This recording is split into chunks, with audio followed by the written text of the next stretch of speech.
Good afternoon, my friends. Today I will discuss about malaria, its causative agent. I particularly focus on life cycle of plasmodium in general. Okay, so malaria is caused by plasmodium.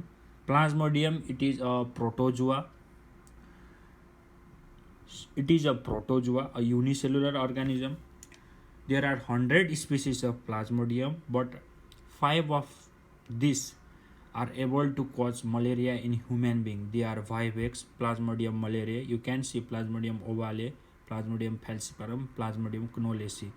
Look, plasmodium falciparum is most dangerous out of these 5 because it causes malignant tertian malaria and also called cerebral malaria. Look, today I will not discuss about their clinical symptoms and differences in this malaria. So I particularly focus in the life cycle of plasmodium in a whole, and in my next picture I will try to distinguish between them. So today I will try to make you understand the life cycle of plasmodium from MCQs and clinical point of view. Look, before entering into our topic, let's have clear concept about definitive host and intermediate host. Definitive host means an organism where sexual reproduction takes place. Sexual reproduction, definitive host. So how do you remember? D for dog. Dog loves sex. Sexual reproduction, definitive host. Intermediate host means asexual reproduction. In case of mosquito, definitive host. In case of malaria, plasmodium vivax, so its definitive host is mosquito and human is the intermediate host. Look what happens when a female anopheles mosquito, I say not all mosquito, female anopheles mosquito. Look, if I am highlighting any my sentence means it is a very important MCQ. Okay, female anopheles mosquito, when it takes a blood meal, it injects sporozoites into the blood of human being. These sporozoites after 30 to 45 minutes will reach to liver. Sporozoites reach to liver. Before reaching liver, it was sporozoite, and when it reaches the liver, inside the hepatic cell, it multiplies and forms a seizoont. A big multinucleated cytoplasmic structure is called seizoont. This seizoont and hepatic cell, burst, releasing the merozoites into the bloodstream. Look, when it enters, it was sporozoite, and when it comes out of the liver, it was merozoite. This happens in most of cases. This happens, and this cycle is called exoerythrocytic cycle. Sporozoite enters, merozoites leave. But in some cases, especially in some species, what are these species? Plasmodium vivax, Plasmodium ovale. How would you remember it? B for Vivek, O for Obrai, ex-boyfriend of our Aishwarya Rai. Plasmodium vivax, Plasmodium ovale. Not in all cases of Plasmodium vivax, Plasmodium ovale. In some cases of Plasmodium vivax and Plasmodium ovale, inside the liver, the sporozoites will not want to convert into merozoites. They want to be inactive. They sleep. They hide deep inside your hepatic cells, and these states are called hypozoites, and they are the main cause for the relapse of malaria. I will tell you after some time what do you mean by relapse. And what happens when the merozoites is released in the blood? When the merozoites is released in the blood, they again undergo a series of division. First they become immature trophozoid ring stage, also called, then mature trophozoid, and again erythrocytic seizoont. And here comes the most important point in life cycle of plasmodium, or most important point from clinicescitoscagirenia. So erythrocytic cycle, finally RBC ruptured because seizoont, the parasite keeps on multiplying, but the volume of our RBC, it will not gonna increase. It is constant.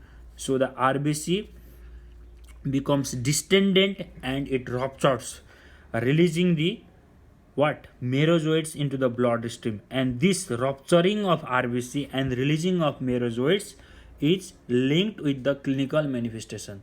You may hear that sometimes fever come in some species after 72 hours, in some species after 48 hours. Why? It depends upon the lifespan of this erythrocytic cycle.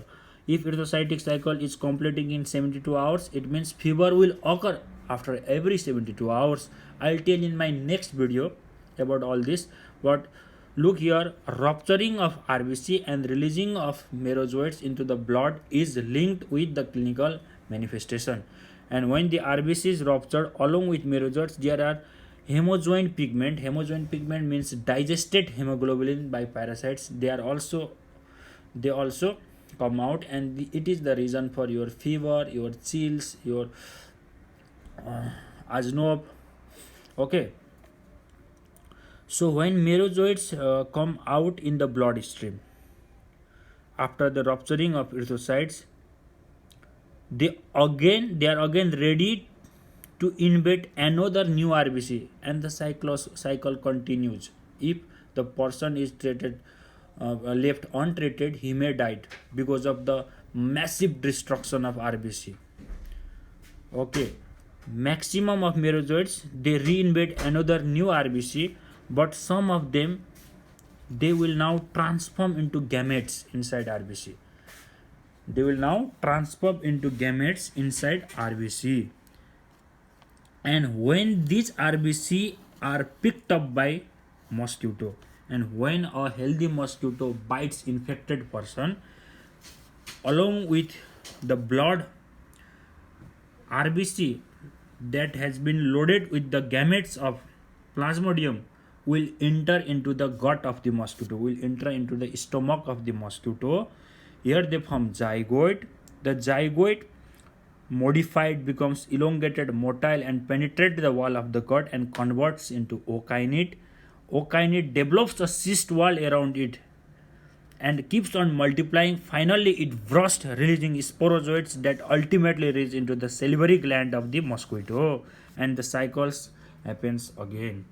Look, there are three terminology: relapse, reinfection, recrudescence. Relapse means malaria, no symptoms and sudden upcoming of symptoms because of these hypnozoites. Because we think we treated malaria successfully, but no, we forgot. We only check blood, we forgot to check liver.